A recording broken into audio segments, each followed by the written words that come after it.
Greetings traveller. This video will be a bit different from my other videos, as instead of going after a coercive instrument of society and government, I will tackle an issue which is disastrous for society. In my last video, I looked at the topic of mental health and the sham of psychiatry and the pseudoscience surrounding it. If you want to watch that, click the I button and you'll find the video right there. But I don't oppose all forms of medical science. Fields such as pathology and physiology are very much backed up by empirical scientific studies. We can empirically point at a disease and observe its effects. We can look at your health from looking at your blood, your organs, and observing the damage done to them. For this video, we will be discussing some health conditions, the health complications caused by them, and the normalisation of these health problems in modern society. We have made preventable health conditions such as obesity and anorexia seem normal. We have invented terms to describe people who are obese, which are less severe sounding, able to still make unhealthy people feel beautiful. It's not an overweight or obese woman anymore, no. She's just plus-sized. And there's beauty at every size. Whilst beauty is subjective, as all our minds work differently, what isn't subjective is that being plus-sized, being obese, is bad for one's health. There are no arguments against obesity being unhealthy. Let's get that just straight right now. The health risks of being obese include type 2 diabetes, which obesity has strong correlations with, LDL cholesterol building up in the coronary arteries, which can lead to heart disease, and heart attack, which will lead to death. And even worse, obesity can increase your risk of cancer by over 50%. All these points and more are listed by scientific studies by reputable sources, and there is a universal conclusion of obesity being unhealthy and dangerous. Conversely, many anorexics think they are beautiful because they are so skinny. A beauty YouTuber by the name of Eugenia Cooney shows this exact mindset, that being extremely underweight is somehow beautiful, and she wants to be seen this way, whilst at the same time inspiring the pro-Ana community, which is a community of people advocating for being extremely underweight whilst ignoring the severe health problems which come with such a low weight. That's right, there is a whole internet subculture surrounding this health problem, which leads to one of the most common deaths for teenagers and young adults, either directly through heart failure or indirectly through an increased risk of cancer, suicide, and a weakened immune system on a similar level to how the HIV virus affects infected people. But all these health complications do not prevent movements from growing which accept these as lifestyles rather than medical conditions. There are very few cases where being overweight or underweight is against one's will. For example, the case of Lizzie Velasquez, who is physically unable to gain fat due to a rare physiological condition. In the case of being overweight, some people have to be put on steroids to stop seizures, which can lead to rapid weight gain.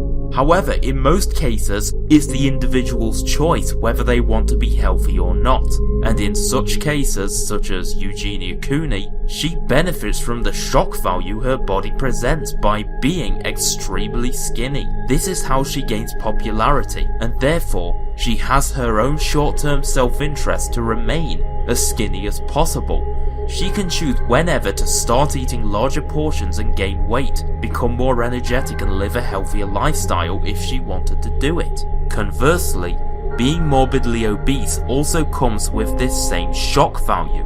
Look at the viral videos from Boogie2988, who many were watching for a similar reason to why they were watching Eugenia today. Through YouTube, Boogie has the short-term self-interest to remain as fat as possible. The fatter he got, the more people watched him, in the same ticking time bomb mentality that they watched Eugenia Cooney through. However, with Boogie, there's a difference.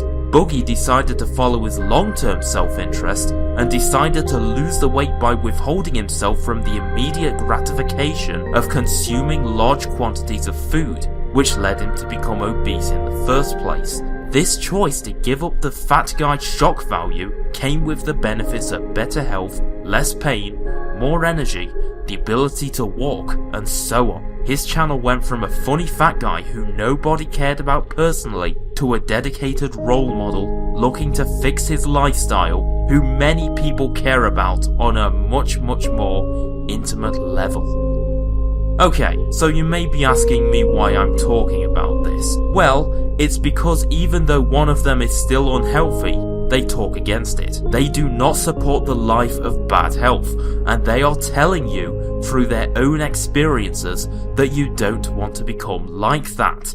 The other does not. They don't care.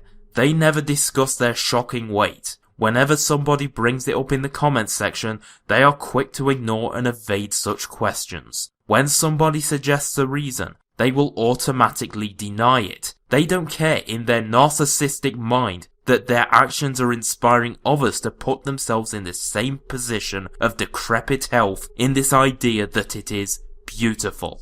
In many circles on the internet, emaciated skeletal bodies are seen as beautiful, with their bearers showing themselves off in the mirror, posting themselves all around the internet, and whilst they do this, they ignore any criticism that comes their way about their lethal lifestyle. So, have you ever wondered what this looks like on the other side? Did you know that some members of the fat acceptance movement are trying to make obesity beautiful as something to be admired?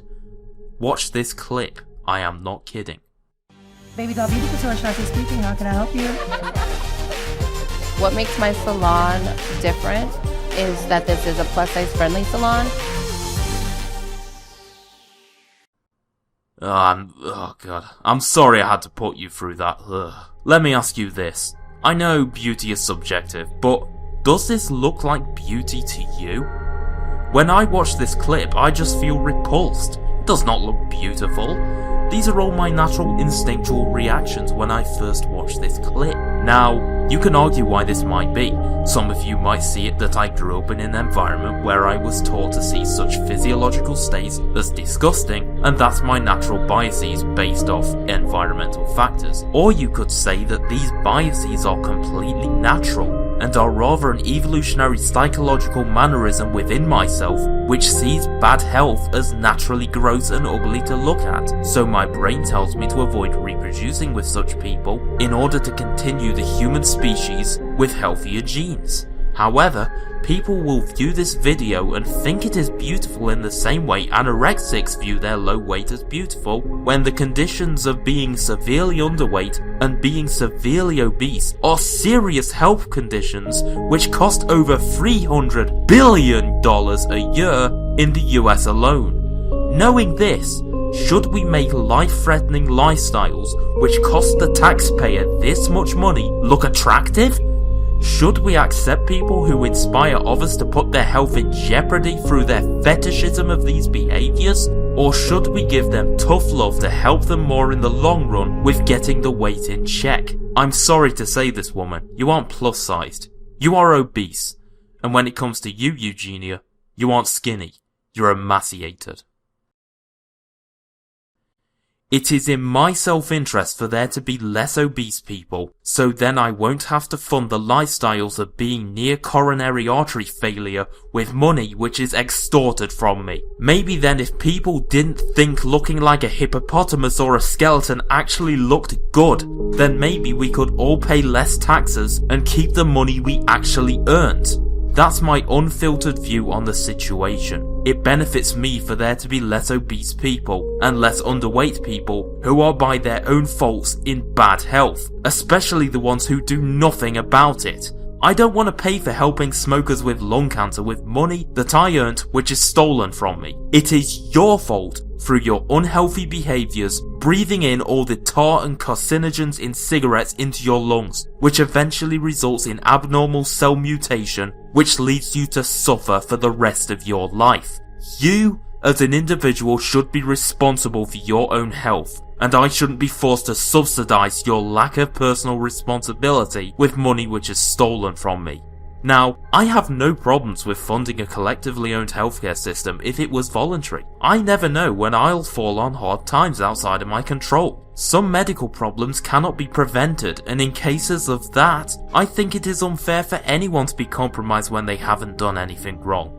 But when it comes to life-threatening lifestyle decisions, the best thing we all need is personal responsibility and the knowledge to know not to go down that journey. And rather than following a journey of instant gratification and bad health, we should follow another journey of long-term prosperity. That's the journey I'm taking. And in this world, unfortunately, it's a journey less travelled.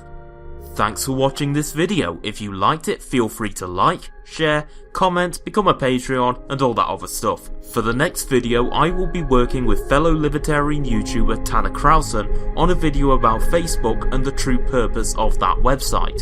Tanner has agreed, and he will also be narrating the next video alongside yours truly. Thank you for travelling along the journey less travelled.